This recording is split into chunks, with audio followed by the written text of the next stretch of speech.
तो दोस्तों सेशन 2026-27 के लिए कक्षा 1 से लेकर कक्षा 12वीं तक विभिन्न प्रकार की स्कॉलरशिप या फिर छात्रवृत्ति के ऑनलाइन फॉर्म फिलहाल भरे जा रहे हैं। चाहे बालक बालिका प्राइवेट स्कूल में पढ़ाई कर रहा हो या फिर सरकारी स्कूल में कर रहा हो या फिर बालक बालिका किसी भी जाति वर्ग या समुदाय से क्यों ना हो, क्योंकि अधिकतर अभिभावकों को या फिर बालक बालिकाओं को और इनमें से कुछ हमारे स्कूल साथियों को इस बारे में नहीं पता होता, क्योंकि फिलहाल अपने राजस्थान में स्कॉलरशिप के आवेदन की जो प्रोसेस है वो पूरी तरह से बदल चुकी है।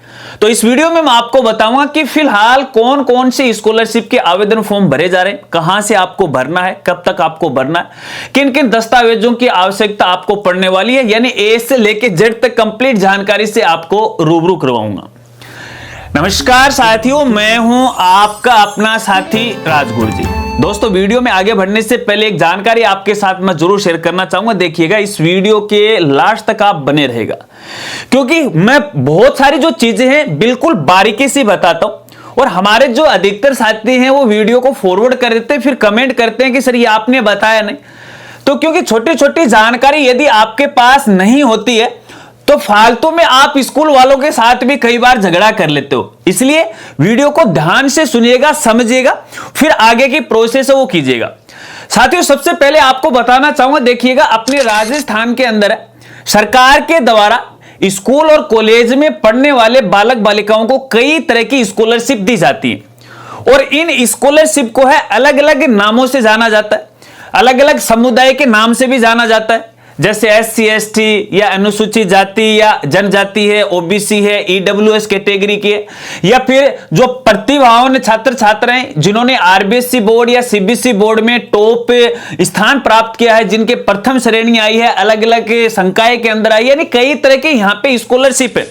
हालांकि यदि मैं एक लिस्ट के बारे में आपको बताना चाहूं तो आज की जो वीडियो है लगभग 1 घंटे की, नाम बताने में मेरे को निकल जाएंगे, लेकिन आप सीधा सीधा यह समझिएगा कि बहुत सारी स्कॉलरशिप है जिनमें अधिकतर जाति वर्ग या समुदाय वर्ग के बालक बालिका आवेदन कर सकते हैं।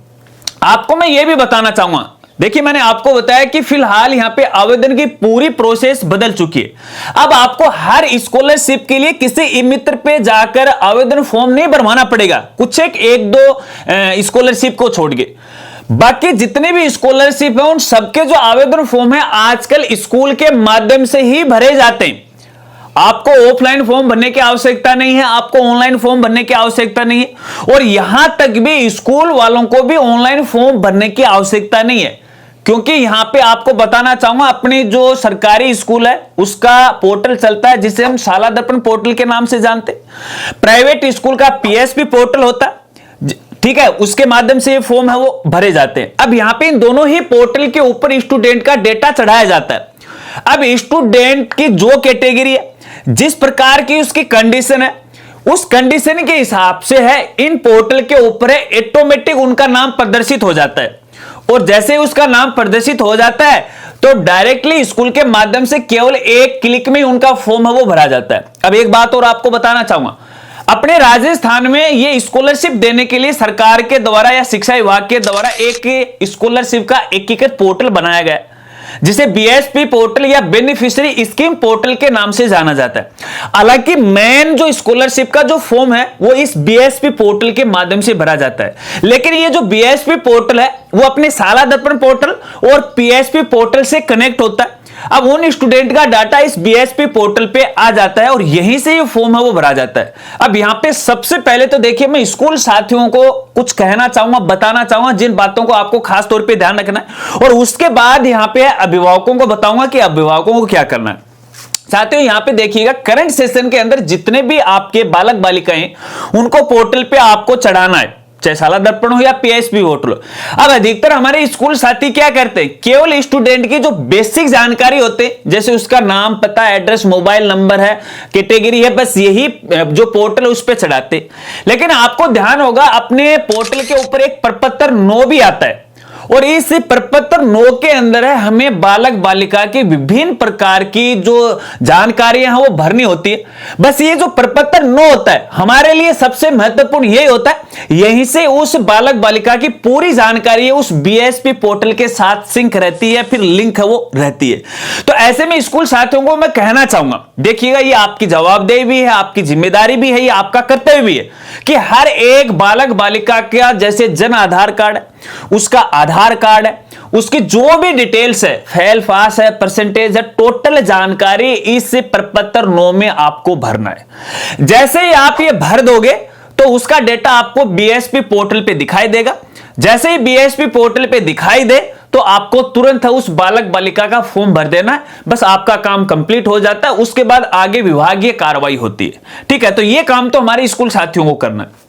अब यहां पे देखिएगा कुछ स्कूल साथियों को ये भी सवाल है, सर कैसे फॉर्म भरा जाता है, कैसे क्या करना है, प्रोसेस बताएगा। इन दिनों मेरे पास काफी यहां पे कमेंट आ रहे हैं, तो चिंता मत कीजिएगा, एक नई वीडियो में पूरी प्रोसेस बताऊंगा। आज यहां पे कुछ बेसिक रूल है जो आपके साथ में शेयर कर रहा हूं, ये आप सबके लिए इंपॉर्टेंट है। अब अभिभावकों को मैं यहां पे कहना चाहूंगा, आपको क्या करना है, आपको कुछ नहीं करना है।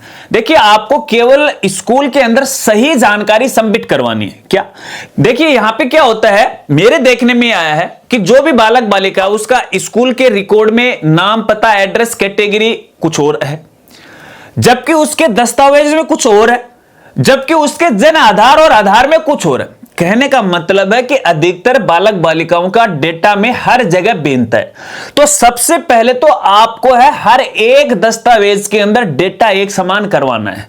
और खास तौर पे यदि हम राजस्थान की बात करें तो अपने राजस्थान में जन आधार कार्ड चलता है, उसके अंदर उस बालक बालिका का नाम, उसकी स्पेलिंग, उसकी कैटेगरी, उसके मोबाइल नंबर, उसकी इनकम है, वो सब अपडेट करवाना है। ठीक है, क्योंकि जैसे आप ये अपडेट कराओगे तो स्कूल के द्वारा यहां पे आधार और जन आधार है इस पोर्टल के माध्यम से वेरीफाई किए जाते हैं। अगर वहां पे डेटा एक समान होता तो वेरीफाई हो जाते, और डेटा समान नहीं तो वेरीफाई नहीं होगा, और वेरीफाई नहीं होगा तो पोर्टल को कैसे पता चलेगा कि ये जो बालक बालिका है फलानी कैटेगरी के अंदर आता है या फलानी स्कॉलरशिप के तहत आता है या इसके लिए वो पात्र है, उसको पता नहीं चलेगा। तो सबसे पहले तो एक देखिए आपका जो जाति प्रमाण पत्र है बालक बालिका के नाम से आपके जन आधार के साथ लिंक होना चाहिए। वैसे कोई स्पेशल ये लिंक नहीं होता है, ये जैसे आप जाति प्रमाण पत्र बनाओगे, अपना जन आधार नंबर उसमें ई मित्र वाला लगाएगा तो ऑटोमेटिक आपके जन आधार के साथ लिंक हो जाएगा। आपका मूल निवास है प्लस यहां पे जो आपकी आय है वो आय भी इसके साथ वो लिंक होना चाहिए। तो आय प्रमाण पत्र आपको बनवाना पड़ेगा, वो ऑनलाइन आपको यहां पे बनवाना। अगर ऑनलाइन बन रहा है तो यहां पे देखिए आजकल ऑफलाइन 4 पेज का चलता है, वो आप बनवाएगा। वो बनवाने के बाद अपने जन आधार की जो आय है किसी ई मित्र के माध्यम से आपको अपडेट करवा लेना। अपडेट होने में 10 से लेकर 20 दिन का समय वो लग जाता है। वो अपडेट होने के बाद फिर आपको स्कूल से संपर्क करना है कि हमारा जो बालक बालिका है वो किसी स्कॉलरशिप के लिए पात्र है या नहीं है, क्योंकि जैसे ही वो पात्र हो जाएगा तो बीएसपी पोर्टल के ऊपर उसका नाम है वो दिखाई देगा। वैसे भी मैं आपको दिखाना चाहूंगा हमारे जो सोशल मीडिया प्लेटफॉर्म है, फेसबुक है, इंस्टाग्राम है, व्हाट्सएप चैनल है, टेलीग्राम चैनल है, उन पे मैं लगातार इन दिनों है स्कॉलरशिप की डिटेल्स है वो डाल रहा हूं। तो वहां से आप ये पता लगा सकते हो कि कौन कौन सी स्कॉलरशिप आपके लिए, कक्षा 1 के लिए भी है, यानी 1 से लेकर 12 तक की है। अब यहाँ पे पूर्व मैट्रिक भी है, उत्तर मैट्रिक भी है। पूर्व मैट्रिक स्कॉलरशिप कक्षा 1 से 10 तक की होती है और उत्तर मैट्रिक कक्षा 11 से 12वीं के लिए होती है। तो ऐसे में एक तो देखिए जो SC ST वर्ग के समुदाय के जो भी बालक बालिका हैं उन सब के लिए तो देखिए सब आवेदन फॉर्म भरे जा रहे हैं। इसके बाद OBC के लिए भी हैं, जनरल वालों के लिए भी हैं, आर्थिक पिछड़े वर्ग से जो भी हैं EWS कैटेगरी के अंदर आते हैं उनके लिए भी। कुछ ऐसे बालक बालिकाएं हैं जो यहाँ पे देखिए कक्षा 10वीं और 12वीं के अंदर टॉप रहे हैं। कुछ जैसे स्पेशल हमारे जो समुदाय जैसे शहरिया जनजाति होती है, जैसे 12 जिले के अंदर होते हैं, उन बालक बालिकाओं के लिए भी है। कहने का मतलब अलग अलग कैटेगरी है, उसी के अनुसार यहाँ पे स्कॉलरशिप होती है। जब आपका जन आधार पूरी तरह से अपडेट हो जाए, केवल जन आधार की बात नहीं है, इसके अंदर आपका आधार भी अपडेट होना चाहिए बालक बालिका का। ठीक है, इसके साथ साथ यहाँ पे देखिए आपके जन आधार के साथ एक एक्टिव बैंक खाता भी लिंक होना चाहिए। वो मुखिया के नाम से भी हो सकता है या फिर उस बालक बालिका के नाम से भी हो सकता है, इससे कोई फर्क यहाँ पे नहीं पड़ने वाला। जो आप आवेदन के समय लिंक करवाओगे, चाहे बालक बालिका का करवा सकते हो या फिर मुखिया के नाम से, लेकिन वो चालू हालत में होना चाहिए। अगर चालू हालत में नहीं होगा तो भैया वहां पोर्टल पे वो प्रदर्शित नहीं होगा। अगर हो भी जाएगा तो वो आपका जो स्कॉलरशिप मिलेगी वो इसके अंदर नहीं आएंगे। तो यहाँ पे अलग अलग स्कॉलरशिप के लिए यहाँ पे अलग अलग राशि है बालक बालिकाओं को दी जाती है। बस ये कुछ बेसिक जी जानकारी आपको यहाँ पे वो कंप्लीट करना है। अब यहाँ पे देखिएगा कुछ अभिभावकों का ये कहना कि प्राइवेट स्कूल में भी क्या स्कॉलरशिप के फॉर्म भरे जाते हैं। साथियों आपको बताना चाहूंगा, देखिए अधिकतर जो स्कॉलरशिप है वो अपने गवर्नमेंट स्कूल में पढ़ने वाले बालक बालिकाओं को मिलती है, लेकिन पिछले 2 साल से यहां पे अपनी राजस्थान सरकार ने जो बालक बालिकाएं प्राइवेट स्कूल में भी पढ़ते हैं उनको भी इन स्कॉलरशिप के दायरे के अंदर है वो लेके आए। ठीक है, लेकिन सभी के अंदर नहीं, कुछ एक के अंदर वो लेके आए। तो ऐसे में आप एक बार अपने स्कूल से संपर्क कर लीजिएगा तो आपको वहां से वो मालूम हो जाएगा। और वैसे भी देखिए इन दिनों अखबारों में खूब यहां पे जानकारी आ रही है। और बाकी अगर आप और ज्यादा जानकारी लेना चाहते हैं तो किस बारे में आप लेना चाहते हैं मुझे कमेंट करके सुझाव दीजिएगा, ताकि आने वाली वीडियो के अंदर मैं आपको सही जानकारी है वो दे सकूं। बस यही प्रोसेस करनी है। बाकी जब आपके दस्तावेज जैसे आपका जाति प्रमाण पत्र है, इनकम सर्टिफिकेट है, मूल निवास है, जन आधार है, आधार है, ये सारे दस्तावेज जब आपके तैयार हो जाए, तैयार होने के बाद यहाँ पे स्कूल में आपको जमा करवा देना है। ठीक है, अब यहां पे देखिए फिलहाल 31 जुलाई 2026 इसकी लास्ट डेट है। अभी काफी समय पड़ा, अभी तो यहां पे मई चला है, जून है, अपना जुलाई पड़ा है। और फिर भी यदि फॉर्म कंप्लीट नहीं होते ना तो डिपार्टमेंट दिसंबर जनवरी तक भी फॉर्म भरवाता है। अभी यहां पे देखिएगा हाल ही के अंदर है, पिछले सेशन के फॉर्म है वो भरवाए जा रहे हैं। तो ऐसे में खूब आपको समय मिलेगा। तो इसका मतलब ये नहीं कि हमारे पास 2 महीने का समय है तो अपन बाद में कर लेंगे। अभी से दस्तावेज तैयार करोगे तो पता नहीं कौन सा दस्तावेज बनने में कितना समय लग जाए। तो दस्तावेज एक तो आप कंप्लीटली आप तैयार करवा ले, चाहे किसी भी आप कैटेगरी के क्यों ना हो, SC ST OBC है ना, सब कैटेगरी की हो, सबको आपको करवाना है। जन आधार के साथ आपको लिंक करवाना है, तब आगे की आपकी यहाँ पे प्रोसेस है वो शुरू होने वाली। अब यहाँ पे देखिए लगातार अलग अलग स्कॉलरशिप के बारे में मैं आपको वो बताता रहूंगा। ये कुछ बेसिक सी जानकारी थी, मेरे ख्याल से आप अच्छी तरह से वो समझ गए होंगे।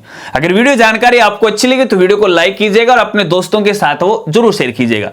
मिलते हैं फ्रेंड्स अगली एक नई वीडियो के साथ, नए अपडेट के साथ। तब तक के लिए जय हिंद, जय भारत।